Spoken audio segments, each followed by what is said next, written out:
नमस्कार दोस्तों, मैं मोहित आनंद आप सभी के सामने हाजिर हूँ एक्सरसाइज 6.3 के साथ। और आज इस वीडियो में हम एक्सरसाइज 6.3 के क्वेश्चंस डिस्कस करेंगे। ये जो एक्सरसाइज है वो सिमिलैरिटी के क्राइटेरिया पे बेस्ड है। सिमिलैरिटी के क्राइटेरिया का मतलब ये हुआ कि किसी भी दो गिवन ट्रायंगल को किन क्राइटेरिया के थ्रू हम सिमिलर प्रूफ कर सकते हैं। मैंने अपने इंट्रोडक्शन वीडियो में बताया था कि किसी भी दो ट्रायंगल को सिमिलर प्रूफ करने के लिए किन किन चीज़ों की आवश्यकता होती है। उन्हीं बेसिस पर हम आज इन पहले क्वेश्चन में दिए गए 6 पार्ट्स में से ये बताएंगे कि कौन से पेयर ऑफ ट्रायंगल्स सिमिलर हैं। ठीक है, चलिए बिना किसी देरी के शुरू करते हैं अपनी आज की ये वीडियो। अगर आप इस पहले पार्ट को देखें तो इस पहले पार्ट में जो हमारा ट्रायंगल है ए बी सी वो सिमिलर है किसके? पी क्यू आर के। भाई क्यों है? मैंने आपको बताया था कि सिमिलर ट्रायंगल के लिए ट्रायंगल का इक्वी एंगुलर होना जरूरी है। इक्वी एंगुलर ट्रायंगल्स यानी कि एंगल एंगल क्राइटेरिया से हम क्या कर सकते हैं, किसी भी दो ट्रायंगल को सिमिलर प्रूव कर सकते हैं। अगर आप ध्यान से देखें तो एंगल ए इक्वल है किसके? बी के। एंगल बी इक्वल है किसके? क्यू के। और एंगल सी इक्वल है किसके? आर के। तो जब किसी ट्राइंगल के तीनों एंगल इक्वल हो तो एंगल एंगल एंगल सिमिलैरिटी से वो दोनों ट्राइंगल क्या हो जाते हैं? सिमिलर प्रूफ हो जाते हैं। तो पहला पेयर जो है वो सिमिलर है। क्लियर है? ये तो एक क्राइटेरिया हो गया। अगर बात करते हैं हम दूसरे वाले की, ठीक है, इसकी बात कर रहे हैं दूसरे वाले की, तो जो हमारा दूसरा वाला ट्राइंगल है वो भी सिमिलर है। क्या है भाई? सिमिलर, यानी triangle A B C similar है ट्राइंगल पी क्यू आर के। क्यों है? अगर आप ध्यान से देखें तो ए बी अपॉन में क्यू आर बराबर बी सी अपॉन में P R is equals to A C upon में पी क्यू। अगर आप इन कॉरस्पॉन्डिंग साइड्स के रेशियो निकालें तो आप पाएंगे कि हर किसी का रेशियो 1/2 आ रहा है। और अगर किसी ट्रायंगल में कॉरस्पॉन्डिंग साइड्स के रेशियो क्या हो जाएं? इक्वल, तो साइड साइड साइड सिमिलैरिटी से वो दोनों ट्रायंगल क्या हो जाते हैं? सिमिलर प्रूफ हो जाते हैं। थर्ड पार्ट में अगर आप ध्यान से देखें तो एम पी अपॉन में DE is equals to L P upon में D F is not equals to L M upon में ई एफ। क्योंकि जो एम पी अपॉन डीई है इसका रेशियो क्या बन रहा है भाई? 1/2। एल पी अपॉन में डी एफ इसका रेशियो भी क्या बन रहा है? 1/2। लेकिन एल एम अपॉन में ई एफ का रेशियो बन रहा है 2.7 अपॉन में 5। तो ये दो तो आपस में इक्वल हैं लेकिन ये इक्वल नहीं है। इसीलिए मैं कह सकता हूं कि triangle L M P is not similar to triangle D E F.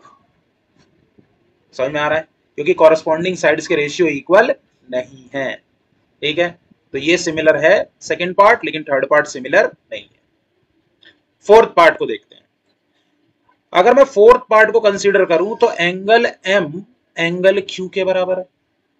अब यहां पर ध्यान देना है क्योंकि यहां पर एंगल और कॉरस्पॉन्डिंग साइड्स के रेशियो दोनों का कॉन्सेप्ट चल रहा है। समझिएगा बात कैसे? एम बराबर क्यू हो गया और एम एन का रेशियो किसके साथ? पी क्यू के साथ is equals to M L का रेशियो किसके साथ? क्यू आर के साथ। दोनों का रेशियो क्या है? 1/2 है या नहीं? यानी अगर देखा जाए तो दो कॉरस्पॉन्डिंग साइड्स के रेशियो इक्वल हो गए और एक क्या हो गया? एंगल इक्वल हो गया। यानी मैं कह सकता हूं कि triangle M N L is similar to triangle P Q R. क्यों? Side angle side criteria. क्योंकि इसमें दो साइड के कॉरस्पॉन्डिंग साइड्स के रेशियो इक्वल है और एक क्या इक्वल है? और एक एंगल इक्वल है। तो थर्ड और फोर्थ पार्ट में थर्ड पार्ट जहां पर सिमिलर नहीं था, फोर्थ पार्ट वहीं पर सिमिलर है। आइए देखते हैं फिफ्थ और सिक्स्थ पार्ट। अगर मैं फिफ्थ पार्ट को कंसिडर करूं तो एंगल ए किसके इक्वल है? मेरा एंगल एफ के। दोनों 80 डिग्री के हैं। ठीक है जी। अब यहां पर अगर मैं देखूं ए बी का रेशियो लूंगा मैं किससे, डीएफ से, और बी सी का रेशियो लूंगा मैं ईएफ से, और दोनों का ही रेशियो कितना निकल के आ रहा है 1/2। तो triangle A B C similar हो गया डीई एफ के साइड एंगल साइड सिमिलरिटी से।